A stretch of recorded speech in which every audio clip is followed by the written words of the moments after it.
बिस्मिल्लाहिर्रहमानिर्रहीम। मैं हूं अरशद अली और आप देख रहे हैं Ali green for YouTube channel. गंदम की फसल को पहला पानी लगाना है।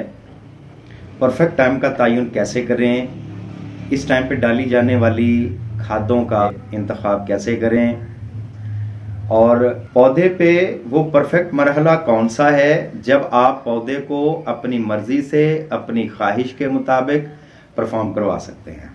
अगेती काश्त और लेट काश्त के जर्मिनेशन टाइम में काफ़ी डिफरेंस होता है। जो अगेती काश्त है, ख़ास तौर पे मेरा ज़मीन की जो अगेती काश्त है, देखिए वो तो 17-18 दिन पे भी पानी मांग लेती है।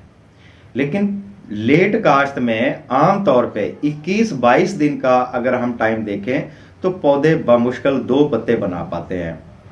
तो आप अच्छे टाइम का तयन इस तरीके से कर सकते हैं कि आप 18 दिन से लेके 26-28 दिन का एक टाइम रखें। इसके दरमियान में चंद चीज़ों का आप ख्याल करें।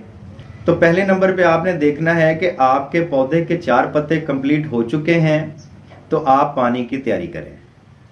दूसरे नंबर पे आपने ये देखना है कि पौधे के नीचे वाले 2 पत्ते जो मैच्योर पत्ते होते हैं, जो पुराने पत्ते उनको आप कह लें, उनमें से किसी एक पत्ते के अंदर से स्प्राउटिंग निकलना शुरू हो गई या नया शगुफा निकलना शुरू हो गया है तो आप पानी की तैयारी करें।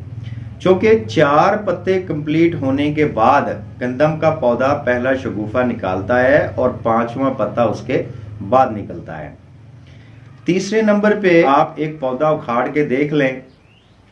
पौधे के मुंड में जहां दाना लगा होता है वहां पे चंद जड़ें होती हैं और वो जड़ें हैं जो बीज से निकली होती हैं। इसके ऊपर एक मोटी जड़ के जरिए से अलहदा से एक मुंड बना होता है और वहां के बाद पौधा शुरू होता है। उस मुंड में आपको चंद जड़ें, 1 भी हो सकती हैं, 2 भी, 3 भी हो सकती हैं, चंद नई जड़ें निकलती हुई आप देख रहे होंगे। ये सफेद रंग की और मोटी जड़ें होती हैं। एक्चुअल यही क्राउन रूट होती हैं। जब क्राउन रूट निकलना शुरू हो जाए तब आपके पौधे को पानी लगना चाहिए। और एक और अहम चीज, ये जो क्राउन रूट निकल रही होती हैं, आपके पौधे की बकिया तमाम लाइफ इन्हीं जड़ों के ऊपर मुनहसर करती है और यही आपके पौधे को आगे लेके चलती हैं। लिहाजा इन जड़ों को आप इस टाइम पे जितना डेवलप कर सकते हैं ये आपके पौधे के लिए और बेहतरीन पैदावार के लिए सबसे अच्छी बात होगी। क्योंकि हमारी तरह हमारे पौधों की मसरूफियत भी काफ़ी सारी होती है। इसके बाद शगुफा साजी करेगा, नए पत्ते निकालेगा, अपना साइज तैयार करेगा, फिर गोब के चक्कर में पड़ जाएगा। देखें, इसके पास भी वक्त नहीं होता। ये अब पौधे की उम्र भी कम है और इसके बढ़ने फूलने की उम्र है और नेचुरली जो हमारा गंदम का पौधा है इस मूड में है कि वो अपनी जड़ों को डेवलप करे। क्योंकि शुरू में हर पौधा पहले अपनी जड़ों को डेवलप करता है, उसके बाद अपने साइज को इंक्रीज करने की तरफ आता है। तो नेचुरली इस पौधे पे वो टाइम चल रहा है कि जब ये अपनी स्किल्स को रूट डेवलपमेंट की तरफ माइल किए हुए है। तो लिहाजा आप यूं समझ लें कि लोहा गर्म है, चोट लगा लें। ये बेहतरीन मिसाल मैं आपको दे चुका हूं इस चीज की कि हर लिहाज से इस टाइम पे जड़ों को डेवलप करने का बेहतरीन टाइम होता है। यहाँ पे बहुत सारी चीज़ें हम डालते हैं जड़ों के डेवलपमेंट के लिए। जिस तरह के हम फास्फोरस डालते हैं उसका बहुत अच्छा किरदार है रूट जोन के लिए। और इसके अलावा हम यूरिया भी डालते हैं, इसके अलावा हम जिंक डालते हैं, मैग्नीशियम डालते हैं और दीगर माइक्रो न्यूट्रिएंट्स डालते हैं, ह्यूमिक एसिड डालते हैं, फोलिक एसिड डालते हैं। ये सारी चीज़ें एक पौधे की रूट डेवलपमेंट के लिए अच्छा रोल अदा करती हैं। लेकिन एक चीज़ मैं आपको बताऊं यहाँ पे कि जिससे आप अपने पौधे को अपनी मर्जी के मुताबिक ढाल सकते हैं। मैं ये चाहता हूं, मेरी ख्वाहिश है कि मेरा पौधा जड़ें अच्छे से तैयार करे और लंबी जड़ें तैयार करे और ज़मीन में मुकम्मल जड़ों का एक जाल बुन दे। रूट हेयर्स बहुत ज़्यादा हों ताकि ये ज़्यादा से ज़्यादा खुराक अपटेक करे और दूर दराज तक जड़ें जाएं, वहाँ तक की जो न्यूट्रिशन है उसको भी ये अपटेक करे। अगर इस तरह की जड़ें हमारे पौधे की बन जाती हैं तो इसके ऊपर बनने वाली जो शगुफा साजी है उसका आप तस्वर भी नहीं कर सकते। और वो कमाल की शगुफा साजी मिलती है जो आप नाइट्रोजन डाल के भी नहीं ले सकते, जिंक डाल के भी नहीं ले सकते, और काफ़ी सारे प्रोडक्ट जो मार्केट में फॉलियर में यूज़ हो रहे हैं उनसे भी नहीं ले सकते। एक्चुअल जिस पौधे की बुनियाद मजबूत हो जाती है वो पौधे के अगले सारे मराहल उसके लिए तय करना आसान हो जाता है, आपको बहुत ज़्यादा जहमत करने की ज़रूरत ही नहीं पड़ती है। ये वो परफेक्ट टाइम है जहां आप अपने पौधे को मर्जी से परफॉर्म करवा सकते हैं। यहां पे अगर आप फाइटो हार्मोन्स का इस्तेमाल करते हैं तो कमाल हो जाती है।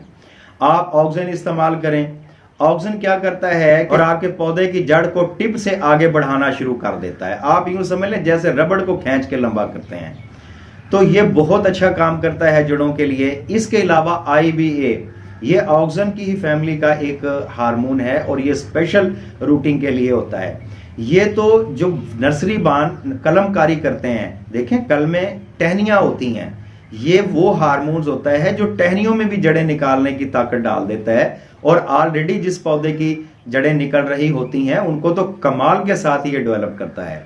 तो आपकी जड़ों को लंबा करने के लिए, उनमें रूट हेयर्स बनाने के लिए, इनको गुच्छेदार बनाने के लिए, इनका जमीन में जाल बिछाने के लिए IBA हार्मोन्स इंतहाई अहम रोल अदा करता है। आप यहाँ पे अगर हेमारॉन इस्तेमाल कर देते हैं 50 ग्राम पर एकड़ के हिसाब से फर्स्ट एरीगेशन में तो कमाल हो जाती है। इसमें IBA शामिल होता है, इसमें ऑक्सीजन शामिल होता है, जिब्रेलिन शामिल होता है। और जिब्रेलिन का तो आप जानते हैं ये जर्मिनेशन के लिए भी बड़ा अच्छा काम करवाता है। कोई दाना अगर जर्मिनेट होने वाला है भी है, कोई पड़ा भी है, तो वो भी जर्मिनेट हो जाता है। और इसके अलावा ये इसकी ग्रोथ के लिए भी अच्छा है। इसमें तकरीबन 6 हार्मोन्स हैं, ग्रोथ प्रमोटर भी हैं, ग्रोथ इनहिबिटर भी हैं और रूटिंग के लिए भी हैं। तो आप ये प्रोडक्ट डाल के पौधे को अपनी मर्जी के साथ परफॉर्म करवा सकते हैं। अब आते हैं इस तरफ कि खादें कौन सी डालनी चाहिए। देखें, अब पहले मैं बात करूंगा मेजर खादों की। मेजर खादों में फास्फोरस सबसे ज्यादा अहम रोल अदा करेगा। यहाँ पे आपके पौधे की जो बेस है ये फास्फोरस के ऊपर होनी चाहिए। इसके लिए अगर आपकी जमीन मैरा कैटेगरी में आती है तो फिर आप नाइट्रोफास का 1 बैग डालेंगे, इस सूरत में कि आप बेसल में 1 बैग कम से कम DAP दे चुके हैं। तो यहाँ पे नाइट्रोफास 1 बैग काफी होगा। इसके साथ में आप 1 बैग यूरिया शामिल कर सकते हैं या जबरदस्त यूरिया शामिल कर सकते हैं, दोनों ही बेहतर हैं। अगर आपकी जमीन पक्के वट की है तो फिर आप यहाँ पे फास्फोरस की सूरत में P44 MAP 1261 किलो फी एकड़ के हिसाब से इस्तेमाल करेंगे अगर आप बेसल में भी DAP दे चुके हैं। इसके साथ में भी फिर वही ऑप्शन है, आप यूरिया 1 बैग डाल सकते हैं या आप जबरदस्त यूरिया 1 बैग डाल सकते हैं। ये आपकी मेजर खादें हैं, इसमें और कुछ डालने की जरूरत बिल्कुल बाकी नहीं रहती है। अच्छा, इसके साथ एडिशनल आप क्या शामिल करेंगे, आपको माइक्रो न्यूट्रिएंट्स यहाँ पे डालना चाहिए। अगर आप जबरदस्त यूरिया डाल रहे हैं तो फिर अलहदा से जिंक डालने की बिल्कुल भी जरूरत नहीं है। अगर आप यूरिया इस्तेमाल कर रहे हैं तो आपको डायरेक्ट सुल्तान का इस्तेमाल करना चाहिए। अब सुल्तान क्या है कि ये माइक्रो न्यूट्रिएंट्स पे मुश्तमिल चिलेट हालत का प्रोडक्ट है जो 5 किलो की पैकिंग में आता है और ये सालूबल है, ठीक है। इसमें जिंक होता है, copper, magnesium, manganese, molybdenum, zinc, iron, sulphur, ये सारी चीजें प्राइमरी और सेकेंडरी एलिमेंट इसमें पाए जाते हैं और ये चिलेट हालत में होते हैं। ये सब का सब अवेलेबल होता है। यहाँ पे आपको पता होना चाहिए कि एक जिंक और एक मैग्नीशियम, 2 एलिमेंट का बड़ा अहम रोल होता है आपके पौधे को अच्छा परफॉर्म करवाने के लिए। ये सब इसमें मौजूद हैं। आप ये सीधा सीधा 1 बैग 5 किलो फी एकड़ के हिसाब से दूसरी खादों के साथ डाल दें। तीसरे नंबर पे आपने फाइटो हार्मोन्स हेमारॉन, जिसका मैंने बताया कि जड़ों की डेवलपमेंट के लिए लाजवाब है, शगुफा साजी के लिए लाजवाब है। आपको अलहदा से किसी बूस्टर की जरूरत नहीं पड़ती है। आप ये डाल दें, आप कमाल कर देगा। इसके अलावा भी ऑप्शन है आपके पास, अगर खर्च करना चाहें तो आप बायो फर्टिलाइजर यहाँ पे यूज कर सकते हैं, बहुत कमाल के रिजल्ट देता है। वगैरह आप इतना भी रख सकते हैं तो आपकी फसल कमाल कर जाएगी। आप तसव्वुर भी नहीं कर सकते इतनी शगुफा साजी होगी। और मजे की बात यह है कि आपकी जो फसल है पहले पानी के बाद कम से कम स्ट्रेस में आती है, कम से कम। ये स्पेशल रिक्वेस्ट करूंगा कि जो नए फार्मर हैं काइंडली वो मेरे चैनल को सब्सक्राइब जरूर कर लें, क्योंकि ये काफी सारा हमारा टाइम लगता है इन चीजों पे और ये सारी चीजें हम आपकी इंफॉर्मेशन के लिए कर रहे होते हैं। मुझे उम्मीद है आज की वीडियो आपके लिए फायदेमंद है। आज की वीडियो में इतना ही, इजाजत दीजिए, अल्लाह हाफिज।